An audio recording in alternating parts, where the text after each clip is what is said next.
জীবনের সবচেয়ে বিপজ্জনক অবস্থা হলো লক্ষ্যহীন থাকা। যখন মানুষ জানে না সে কোথায় যাচ্ছে, তখন সে খুব দ্রুতই ক্লান্ত হয়ে পড়ে, কারণ সে জানে তার কোনো দিক নেই, তার কোনো পথ নেই। লক্ষ্য ছাড়া পরিশ্রম কখনোই বোঝা যায় না। সময় কাটে কিন্তু অগ্রগতি হয় না। তখন প্রশ্ন করে যে আমি কেন করছি। এই প্রশ্নের উত্তর না পেলে তখনই হতাশা আসে। হতাশা থেকে জন্ম নেয় টেনশন, টেনশন থেকে জন্ম নেয় ভাঙন। লক্ষ্য মানুষকে দাঁড়া করানোর সাহস দেয়। লক্ষ্য মানুষকে প্রতিদিন সকালে উঠতে সাহায্য করে। লক্ষ্য শুধু স্বপ্ন নয়, লক্ষ্য মানে দিক পরিষ্কার করা। দিক পরিষ্কার হলেই পথ নিজে থেকেই তৈরি হয়ে যায়। এই কথা তোমাকে স্বপ্ন দেখাতে নয়, এই কথা তোমাকে বাস্তবে লক্ষ্য ঠিক করতে শেখাবে, যাতে তুমি নিজে সময় নষ্ট আর না করতে পারো, যাতে তুমি নিজের শক্তিটাকে ভুল জায়গায় খরচ না করো। এই কথাগুলি ধীরে ধীরে শোনো এবং নিজের সঙ্গে মিলাও, অন্যের সঙ্গে তুলনা করে নয়, কারণ লক্ষ্যটা ব্যক্তিগত। একজনের লক্ষ্য আরেকজনের মতো হয় না। এই কথাগুলি কাউকে অনুসরণ করতে নয়, এই কথাগুলি নিজেকে চিনতে সাহায্য করবে। লক্ষ্য ঠিক করা মানেই জীবনকে বাঁচানো। এই সত্যিটা তুমি আজকে বুঝে নাও, কারণ সময় কখনোই কারোর জন্য অপেক্ষা করে না। তাই আজই শুরু করো, এখন থেকেই শুরু করো। তাহলে চলো শুরু করা যাক আজকের ভিডিও। লক্ষ্য ঠিক করার প্রথম ধাপ হলো নিজেকে বোঝা। নিজেকে না বুঝে লক্ষ্য ঠিক করাই হলো পৃথিবীর সবচেয়ে বড় ভুল। অনেকে অন্যের স্বপ্ন দাঁড়ায়, এই দাঁড়ানোর স্বপ্ন বেশি দিন টেকে না, কারণ সেটা নিজের নয়। নিজেকে প্রশ্ন করো, আমি আসলে কি চাই? লোক দেখানোর জন্য নয়, সমাজকে খুশি করার জন্য নয়। নিজের ভেতরের শক্তিটাকে খোঁজো। যা করলে মন শান্ত হয়, যা করলে কখনোই ক্লান্তি থাকলেও কখনোই আফসোস হয় না, সেটাই তোমার দিক। সবাই বড় কিছু হতে চায়, কিন্তু সবাই বড় কষ্টটা নিতে পারে না। নিজের সামর্থ্য বোঝো। হ্যাঁ, নিজের সামর্থ্য বোঝো। সামর্থ্য মানেই সীমাবদ্ধ নয়, সামর্থ্য মানে প্রস্তুতির জায়গা। নিজের শক্তি জানলে লক্ষ্যটাও বাস্তব হতে শুরু করে। নিজের শক্তি জানলে লক্ষ্য বাস্তব হয়। অবাস্তব লক্ষ্য শুধু চাপ বাড়ায়, টেনশন বাড়ায়। চাপ থেকে জন্ম নেয় ভয়, ভয় থেকে জন্ম নেয় পিছিয়ে পড়া। নিজেকে মিথ্যা আশ্বাস দিও না, সৎ হও নিজের সঙ্গে। এই সততাই লক্ষ্যকে শক্ত করে। নিজেকে বোঝো, নিজেকে বোঝো। হ্যাঁ, নিজেকে বোঝো। নিজেকে বোঝা মানেই সম্মান করা। এই সম্মান ছাড়া লক্ষ্য কখনোই টিকে না। বিটটি শক্ত না হলে কখনোই বাড়ি দাঁড়ায় না। লক্ষ্যই হলো তোমার বিটের আত্মবিশ্বাস।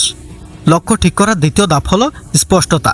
অস্পষ্ট মানুষকে বিভ্রান্ত করে। আমি ভালো কিছু করতে চাই, এটা কোনো লক্ষ্য নয়। আমি বদলাতে চাই, এটাও কোনো লক্ষ্য নয়। লক্ষ্য মানে পরিষ্কার বাক্য, যেখানে কি, কেন, কবে সবকিছুই থাকে। ঝাপসা লক্ষ্য মানেই ঝাপসা জীবন। নিজের লক্ষ্য লিখে ফেলো। মনে রাখলে কখনোই ভুলে যাওয়া সম্ভব নয়। লিখলে দায় তৈরি হয়, দায় থাকলেই সিরিয়াস হওয়া যায়। লক্ষ্য ছোট হলে কোনো সমস্যা নেই, ছোট লক্ষ্য পূরণ হলেই আত্মবিশ্বাস বাড়ে। আত্মবিশ্বাস বড় লক্ষ্যের প্রস্তুতি। এক লাফে আকাশে ওঠার দরকার নেই, ধাপে ধাপে উঠলেই যথেষ্ট। নিজের লক্ষ্যকে সময় দাও। হ্যাঁ, নিজের লক্ষ্যকে সময় দাও। আজকে শুরু করলে কাল শেষ করে দিলে এই ভাবনাটা বাদ দাও। স্থায়ী সবকিছু সময় চায়। হ্যাঁ, সময় সবসময় স্থায়ী কিছু চায়। ধৈর্য না থাকলে লক্ষ্য ভেঙে যায়। স্পষ্ট লক্ষ্য মনকে শান্ত করে।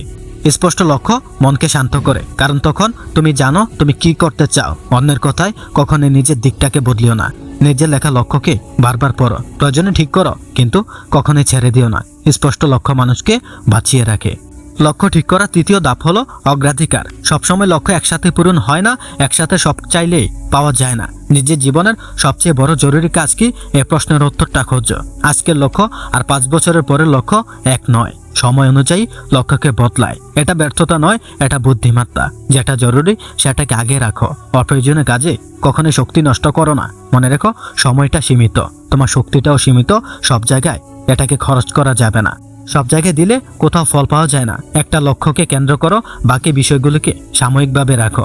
মন তখন ছোটাছুটি করবে না। একদিকে তাকালেই চলবে, একদিকে চলতে থাকলেই হবে। একমুখিতা শক্তি বাড়ায়। অগ্রাধিকার না জানলে মানুষ সব দিক থেকেই ব্যস্ত হয়ে থাকে, কিন্তু কখনোই সামনের দিকে এগোয় না। বাস্তবতার অগ্রাধিকার এক জিনিস নয়। লক্ষ্য ঠিক করা মানেই কাজ কমে যায় না, বরং কাজে মন বাড়ে। নিজে সময়ের মূল্য বোঝা যায়। যেখানে দরকার নেই সেখানে কখনোই সময় দিও না। এই শিখন তোমাকে লক্ষ্যর কাছে দ্রুত নিয়ে যাবে। অগ্রাধিকার লক্ষ্যকে ধরে রাখতে অনেক বেশি সাহায্য করে।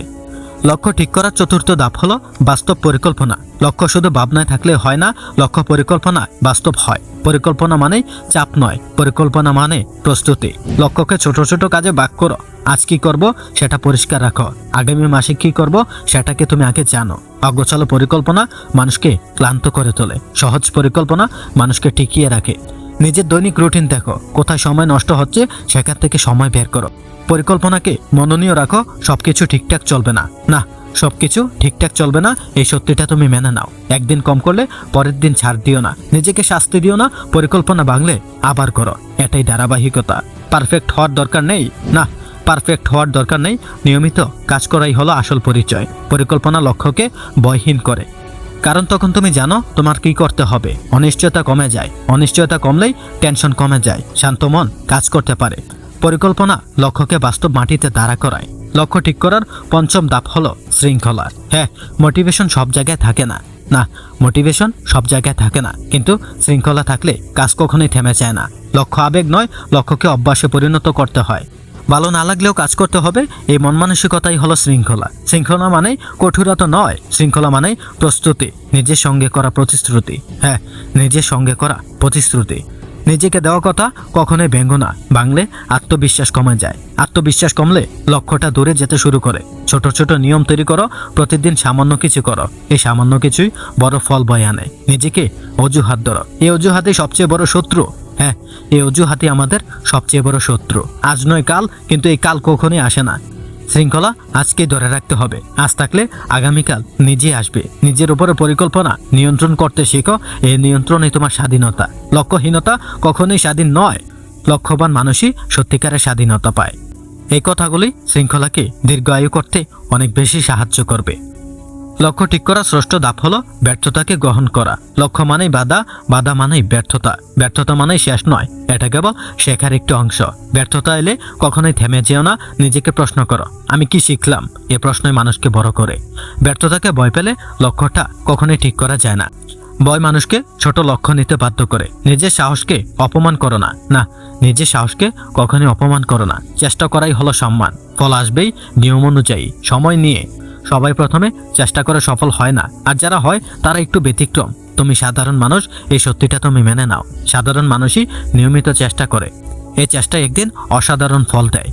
ব্যর্থতার পর কখনোই নিজেকে দোষ দিও না, পরিস্থিতিকে বিশ্লেষণ করো। দোষ আর বিশ্লেষণ এক জিনিস নয়, বিশ্লেষণ শেখায়, দোষ ভেঙে দেয়। ব্যর্থতা লক্ষ্যকে পরিষ্কার করে, কোথায় ঠিক করতে হবে সেটা দেখায়। এই দৃষ্টিভঙ্গি লক্ষ্যকে টিকিয়ে রাখে। লক্ষ্য ঠিক করার সপ্তম ধাপ হলো পরিবেশ। হ্যাঁ, পরিবেশ মানুষ তৈরি করে, ভুল পরিবেশ সঠিক লক্ষ্যকে নষ্ট করে। সবাই তোমার লক্ষ্য বুঝবে না, সবাই তোমার সমর্থন করবে না, এই সত্যিটা তুমি মেনে নাও।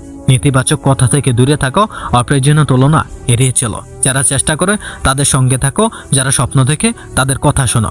পরিবেশ মানে তুমি শুধু মানুষ নও, কি দেখছো কি শুনছো সবই পরিবেশ। অর্থহীন কন্টেন্ট মানুষকে দুর্বল করে, মনকে দুর্বল করে তোলে। দুর্বল মন কখনোই লক্ষ্যকে ধরে রাখতে পারে না। নিজের ইনপুট ঠিক করো, নিজের আউটপুট অটোমেটিক ঠিক হয়ে যায়। নিজের সময় আর মনকে রক্ষা করো, এই রক্ষাই হলো তোমার আসল দৃষ্টিভঙ্গি। পরিবেশ বদলালেই দৃষ্টিভঙ্গি বদলে যায়, দৃষ্টিভঙ্গি বদলালেই পথ বদলে যায়, পথ বদলালেই গন্তব্যটা পরিষ্কার হয়। এই চক্রটা তুমি বোঝো। লক্ষ্য ঠিক করার অষ্টম ধাপ হলো ধৈর্য। সবকিছু দ্রুত চাইলেই হতাশা আসে। লক্ষ্য সময় নেয়, সময় নেয় পরীক্ষা। এই পরীক্ষায় টিকে থাকাই হলো আসল ধৈর্য। ধৈর্য মানেই চুপ থাকা নয়, ধৈর্য মানে স্থির থাকা, কাজ চালিয়ে যাওয়া, ফল না দেখেও বিশ্বাস করা। আজকে না হলে কালকে হবে, এই বিশ্বাসটা ধরে রাখো। অধৈর্য মানুষকে মাঝপথে ছেড়ে দেয়, ছাড়া মানেই সব নষ্ট করে দেওয়া। ধৈর্য মানেই ধারাবাহিকতা, এই ধারাবাহিকতাই সফলতা। নিজের গতি অন্যের সঙ্গে মিলিও না, কারো পথ তোমার পথ নয়, এই তুলনায় মানুষকে ভাঙ্গে। ভাঙ্গা মন কখনোই লক্ষ্যকে ধরতে পারে না। নিজের গতিতে চলাই হলো জয়ের চাবিকাঠি। ধৈর্য লক্ষ্যকে পরিপক্ক করে, পরিপক্কই লক্ষ্যকে টেনে আনে। লক্ষ্য ঠিক করার নবম ধাপ হলো আত্মমূল্যায়ন। সময় সময় থামো, নিজেকে জিজ্ঞাসা করো আমি ঠিক পথে আছি কিনা, যা করছি সে কাজ করছি কিনা। প্রয়োজনে কৌশল বদলাও। লক্ষ্য বদলানোর দরকার নেই সবসময়, পথ বদলালেই হয়। নিজের সঙ্গে অগ্রগতি দেখো, ছোট সাফল্যকে উদযাপন করো, এই উদযাপনই তোমাকে শক্তি দেয়। শুধু ঘাটতি দেখলেই মন ক্লান্ত হয়ে যায়, সফলতা দেখেই মন সাহস পায়। এই ভারসাম্যকে বজায় রাখো। নিজের সঙ্গে কঠোর বিচারক হও না, নিজের সাথে বন্ধু হও, কারণ বন্ধু ভুলগুলিকে ধরিয়ে দেয় কিন্তু কখনোই ভেঙে দেয় না। এই আচরণই নিজের সঙ্গে করতে হবে।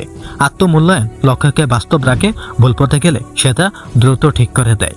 এই সচেতনতাই বড় শক্তি। লক্ষ্য ঠিক করার শেষ ধাপ হলো নিজের প্রতি বিশ্বাস। হ্যাঁ, নিজের উপরে বিশ্বাস। এই বিশ্বাস ছাড়া সবকিছুই ফাঁকা মনে হয়। সব পরিকল্পনা, সব কৌশল এই বিশ্বাসের উপরেই দাঁড়িয়ে থাকে। নিজেকে সন্দেহ করলে পথ থেমে যায়। বিশ্বাস মানে অন্ধ হওয়া নয়, বিশ্বাস মানে চেষ্টা চালিয়ে যাওয়া।